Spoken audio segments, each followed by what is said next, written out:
इदं गायत्री इदं नमामः। ॐ भूर्भुवः स्वः तत्सवितुर्वरेण्यं भर्गो देवस्य धीमहि धियो यो नः प्रचोदयात् स्वाहा। इदं गायत्री इदं नमामः। ॐ भूर्भुवः स्वः तत्सवितुर्वरेण्यं भर्गो देवस्य धीमहि धियो यो नः प्रचोदयात् स्वाहा। इदं गायत्री इदं नमामः। ॐ भूर्भुवः स्वः तत्सवितुर्वरेण्यं भर्गो देवस्य धीमहि धियो यो नः प्रचोदयात् स्वाहा। इदं गायत्री इदं नमामः। ॐ भूर्भुवः स्वः तत्सवितुर्वरेण्यं भर्गो देवस्य धीमहि धियो यो नः प्रचोदयात् स्वाहा।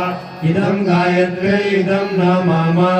ॐ भूर्भुवः स्वः तत्सवितुर्वरेण्यं भर्गो देवस्य धीमहि धियो यो नः प्रचोदयात् स्वाहा। इदं गायत्री इदं नमामः।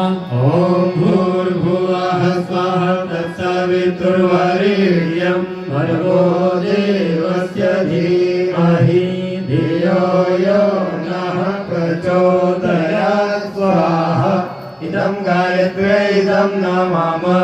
ॐ भूर्भुवः स्वः तत्सवितुर्वरेण्यं भर्गो देवस्य धीमहि धियो यो नः प्रचोदयात् स्वाहा। इदं गायत्री इदं नमामः।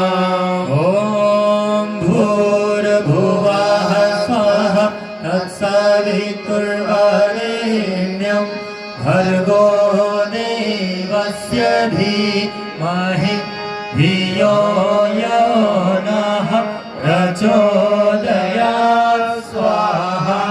इदं गायत्री इदं नमामः। अनिष्ट निवारणार्थम् अभीष्ट संवर्धनार्थम् आहुतिः। अनिष्ट अभीष्ट का मतलब क्या है?